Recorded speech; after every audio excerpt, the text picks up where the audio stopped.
Another story that was really popular this week, got quite a few reads, was what do you do when your ISO 9000 management rep leaves the company? That poses actually some problems. Well, according to our next guest, Miriam Boudreaux of Miro Management Solutions, there's no need to hit the panic button. With some simple planning, you can ensure your management system remains in shape and in conformance to the ISO standards. And here to talk to us a little bit about that article and some of these issues is Miriam Boudreaux of Miro Management Systems. Hello, Miriam. Hello. How are you doing? Thank you for having me on your show. Oh, sure. Well, first of all, before we get started, just briefly, for those of us like myself, what does the ISO 9000 management rep do? I mean, in general, what is their function? Well, there's a lot of functions that the ISO management rep is required to do. One of them is to be the communicator to top management on all the status of the quality management system. Usually the ISO management representative will spearhead a lot of the requirements, such as the internal audit program, the management reviews. So there's various requirements for this person. Now, is this function required by the ISO 9000 standard, or is this something that's just recommended you have one of these people on staff? Well, standards vary as far as what the actual requirement is, but and this is a question actually that one of our readers posted. But the requirement from the ISO 9001 standard is actually there, that you have a person that reports to top management and that has that responsibilities. Those responsibilities, it could be called any job title, but most people will also refer to this person as the ISO management rep. Now, what is the risk? I mean, so your ISO 9000 management rep leaves the company. What is the problem? What is the immediate issue, perhaps, for the company? What is what is the risk when that person leaves?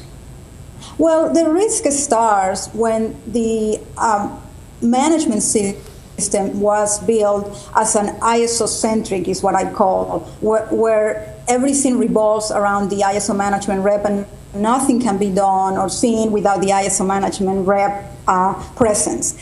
And so when he or she leaves, then you are left with where are the records, where are the information, where is the audit, and everything falls apart. And through our years in business, we have seen this happen over and over again. And a couple of weeks ago, when one of our clients asked that questions, because this was happening to them, somebody was leaving, I decided, well, let's just write about it. But the risk present when your management system was built by the ISO management rep in a way that it won't function without this person.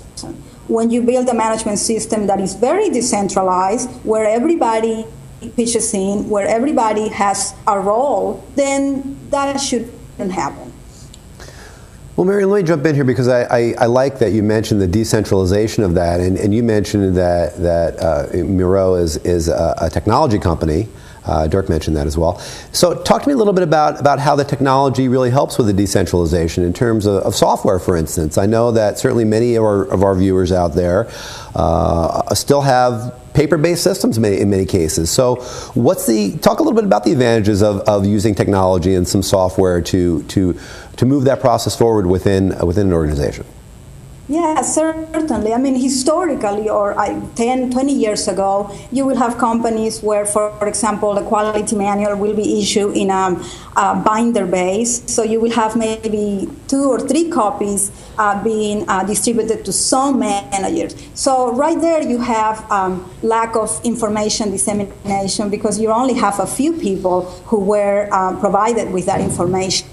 But nowadays, with the electronics, with all the information media, and specifically with some software, like, for example, the one we have, the Web QMS, you have now people that can have access to all this information, manuals, procedures, job descriptions, access to all the forms.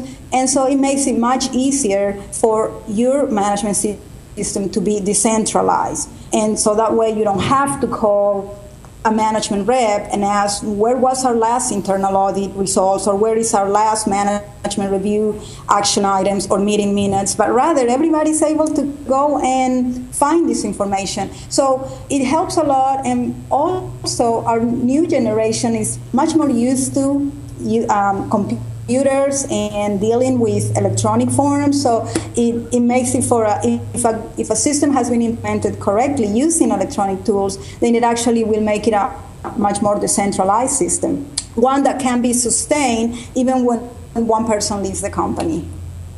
Okay. Now, in your article, you suggested several things that a company should do as soon as their rep leaves, and right at the top of the list, you said first you need to appoint an interim rep. And why is that important?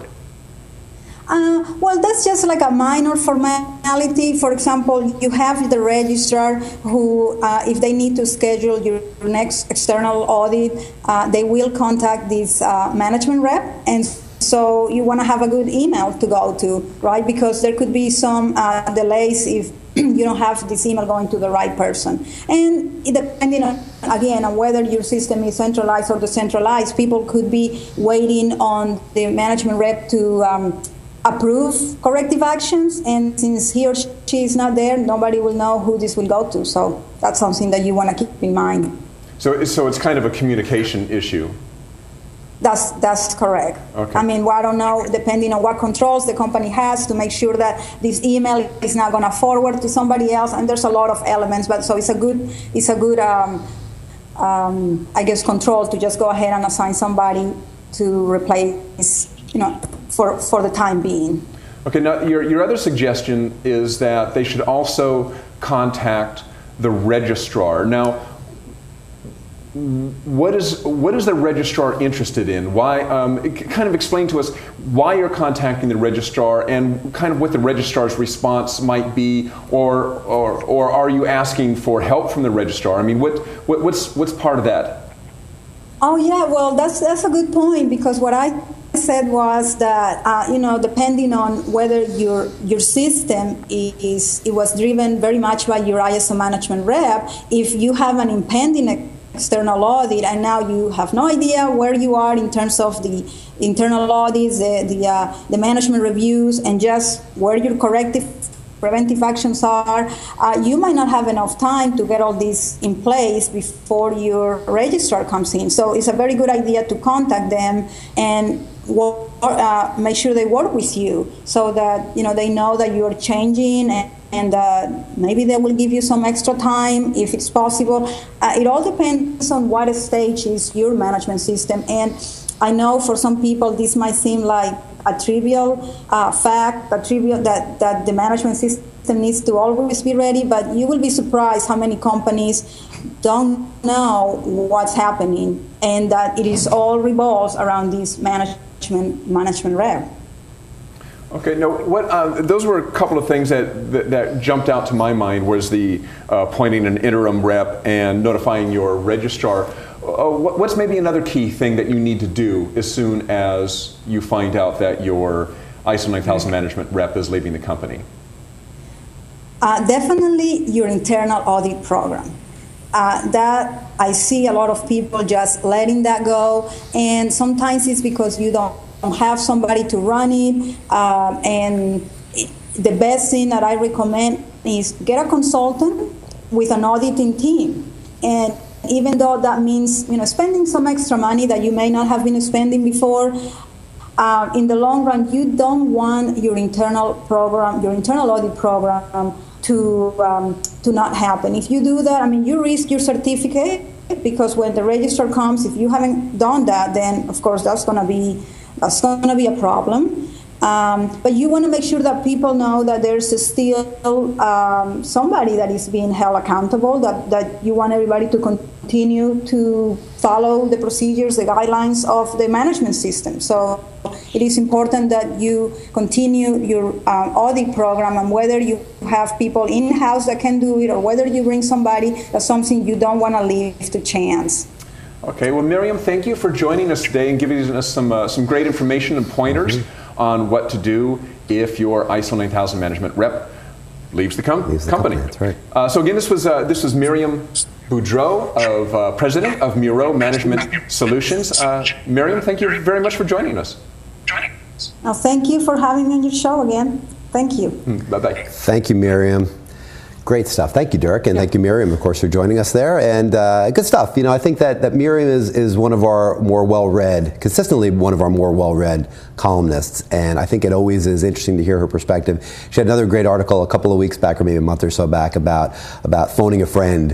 I think we actually covered it on this show. Right. Not being afraid of your registrar's auditor when they come in. If they ask a question that you don't know the answer to, that's okay. Say, hey, I don't know. I'm going to call somebody who doesn't know the answer. Call somebody who knows. That's right. Good, rather than fudge it. So it's all about working, and I think we even touched on it here. It's all about working with your registrar, keeping your registrar in the loop. So if your ISO 9000 management rep leaves, well, let your registrar know, because that's going to keep them in the loop, and they're not going to be surprised by this information that comes up. You want to minimize the surprises when it comes to audits.